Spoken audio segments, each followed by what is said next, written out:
So hi guys, it's Sabado ngayon. So mag-breakfast muna ang mga tao. Sabado, si sister naman ay walay pa, hindi pa napag-open sa kami. Alas 8 pa naman no? Alas 8 na. Breakfast ng mga tao muna para busog na. Ulam namin ngayon, ayun o. Si Mark ng kanyang pansit kanto na maanghang. Hanggang daw si Papa Riz ko rin daw siya. I'm Korean. Arigatou gozaimashita. Mostly chopstick. Ayan, may kami tuyo, egg. Ito naman is togi na lumpia yung binibenta ni ate guys na Yes, ginagawa niya lagi. Siyempre kami na din yung bumibili para hindi man masira kapag walang na din nakain. And si mother is ininit niya yung ulam namin kagabi na Sabaw. sabaw. Sure naman mali na sa malinay. Isda. Yan yung ulam namin kagabi guys. Kaon na dayon diha. Umayo kalimti imong kuan ha tambal sa maintenance ba sa wala na? Kasi wala nga tambal. Minda kay wala man sa Balitan niya bro. 1 minute. Maintenance ra ba na niya delikado ra ba ron ang kainit. Kaon. Kain. Kaon na di anak. Guwapa di day lagi no. Itanaw sa ako. Kuma. Kailan ko sa init niya ba kaya akong tiyan sa mga tigiga. Ilok di ang sabaw. Ito, Napakay amlodipin. naamang pag ang ganito ni ang Atong may perminal na. Ito na ako sa kwan. Oo, nara na sa botika.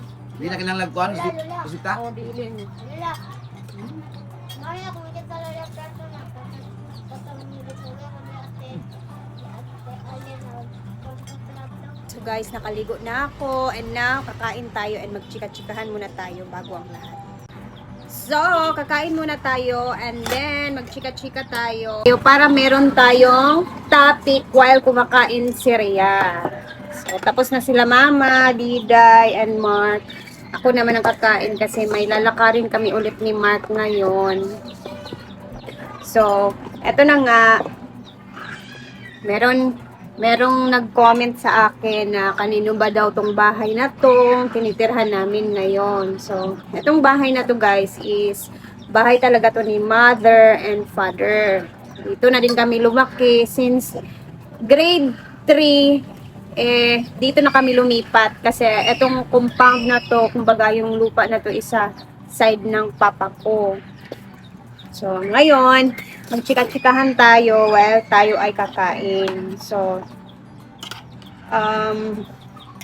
syempre, napamahal na talaga kami sa bahay na to kasi simula grade 3 pa guys, dito na kami tumira.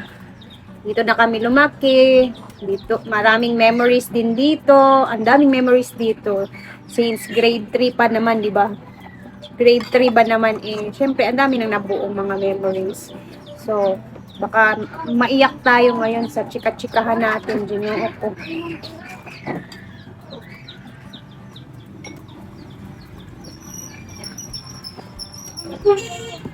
So, ang aga naming nakapag-prepare ng uniform ni Diday. So, ayun na nga, since grade 3, dito na kami tumira, galing sa bukid, kasi yung mama ko, sa Villanueva siya, talaga, bali, bukid na part ba. So, simula nung maliit pa ako hanggang grade 3, doon ako nag-aral, tapos, yun yung sinasabi ko noon na, ang layo ng school namin, nilalakad pa namin.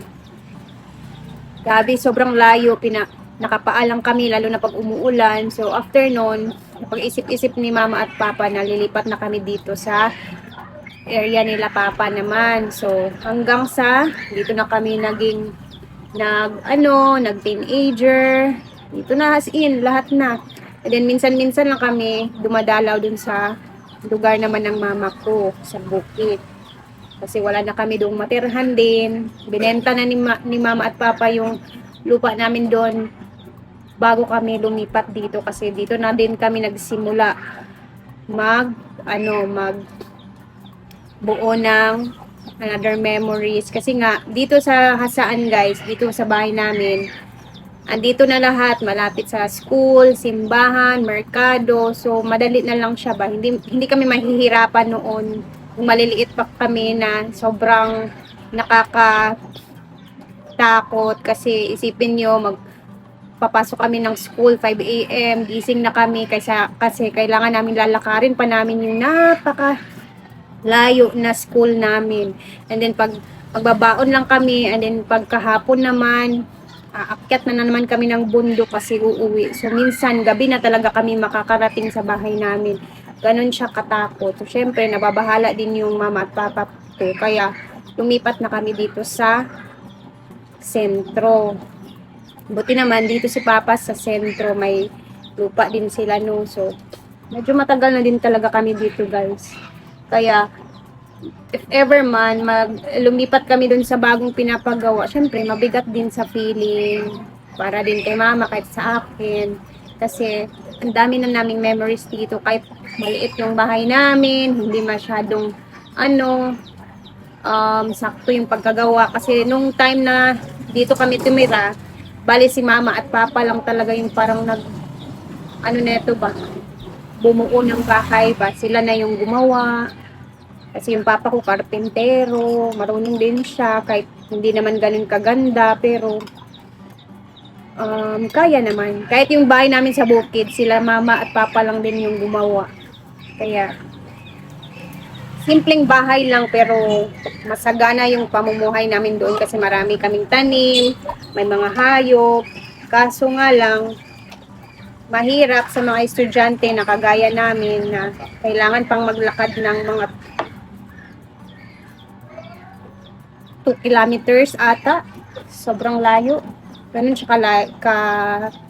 katakot ba. Tapos wala pang mga bahay-bahay, bundok-bundok. Kaya nababahala din sila mother. So, ayan, isipin niyo 38 years old na. 38 years old na ako, mag-39 na pala ako guys. Next year. 38 years old ako.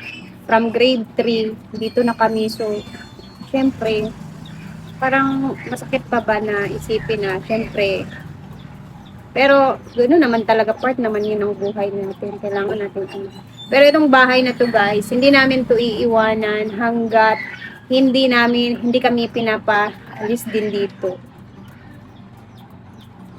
Kasi, kaya hindi na namin to siya nire-repair guys, kasi yung share ni Papa dito, yung dito banda, binenta na niya to sa aking pinsan. So yung pinsan ko naman is nasa Germany. Sabi niya, hanggat gusto niyo pang tumira dyan, tumira lang kayo. Kasi hindi ko pa naman kailangan yan. So, hindi ko alam kung hanggang kailan din kami dito. Pero, at least kahit papano, kung dumating man yung panahon na yun, meron na kaming malilipatan. And yung bahay din ni ate doon sa Bye-bye, si ate. Bale, yun yung parang kinita ni Papa dito sa kanyang pwesto. Doon niya binili. Para meron pa din kahit papanong masiksikan kapag wala na, nung mga panahon na buhay pa si Papa. Kaya, ngayon, thankful talaga ako na nagawa din namin ni Mark na magpagawa ng bahay doon sa kanyang lupa. Kasi, hindi na masyadong nakaka-stress, nakakabahala, kung saan kami sisiksik, if ever, wala na kaming materhan. Kaya, sobrang blessed talaga, and thank you Lord talaga sa blessings na yan, kasi ayun, na-push din namin ni Mark sa tulong ng pagbablog, kay Brenda, ayun na, alam niyo na lahat yan, kaya sobrang thankful talaga ako. And hindi ko talaga nasayang yung opportunity and tulong na binigay sa akin, kaya sobrang salamat talaga guys. Ayun lang, shinare ko lang sa inyo. Yeah. And kahit ganito yung bahay namin dito, never naman din talaga akong nahiya na ipakita sa inyo ng ganito yung itsura, since hindi na din namin to siya, parang nahiya din akong i-repair din to, kasi alam niyo naman na hindi na amin to. Kumbaga, ano na lang, Tingnan na lang natin kung ano yung mangyayari dito sa bahay na to soon. Pero malayo pa yan eh. Storytelling lang naman yung chinichika natin din dito. Kain mga tao ah. Kasi alis kami ngayon, babalik kami ni Mark sa City Hardware. Meron kaming kukunin na ano doon. Mixture ba?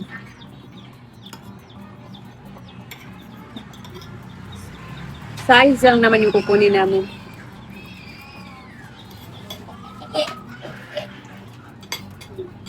Kain muna talaga tayo kasi baka mangyari na naman yung ano nangyari sa atin.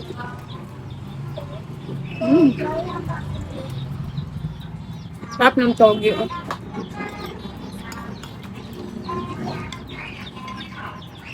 Sobrang thankful din ako sa pinsan ko na nasa Germany, si Manang Amor. Hanggang ngayon, nandito pa din kami sa bahay nito. Sobrang bait nun.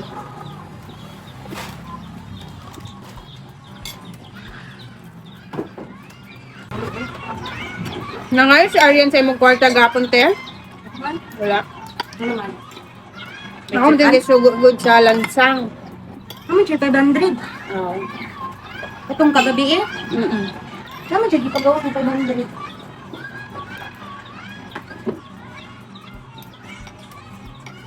Ay, mama, ang sikri kaya ako. Kaya mama. Ano naman?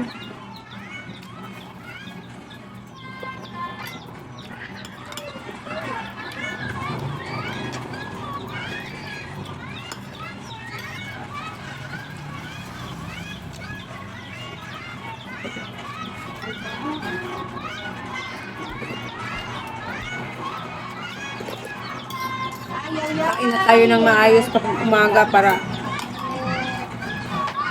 walang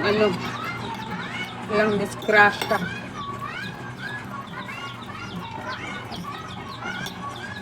Guys, lord ang fun snack. Mag-study taon niya diday ha. Mag-kuanta sa math niya. Ayun. Yung mga lessons na diday sa school ngayon. Sabi yung advance. Advance na. Sa math nila ngayon, nasa nearest round 10, hundreds, and thousands na sila. Ginawa ko.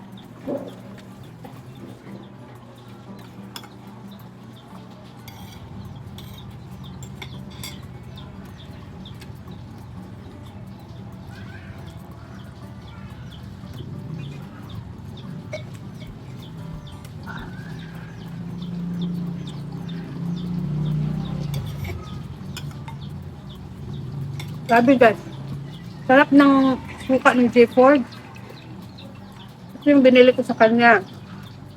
150 isang ganito pero kada kain ko templado na kasi siya. Kaya baka gusto nyo mag-order. Nagsiship din si J. Ford niyan. Sarap siya.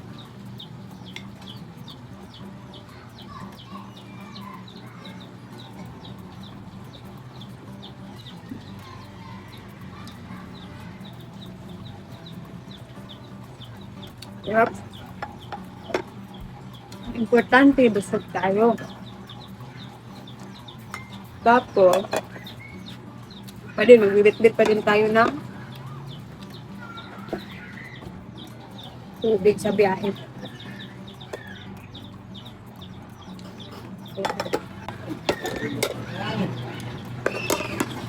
Ay, salamat Lord. And then, anyway, mamaya mag-upload ako ulit guys ha.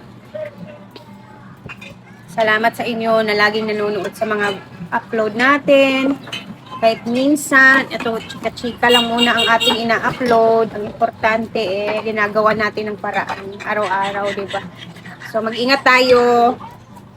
See you later again sa ating mga upload, ha? God bless and bye muna. Mamaya mag-upload tayo.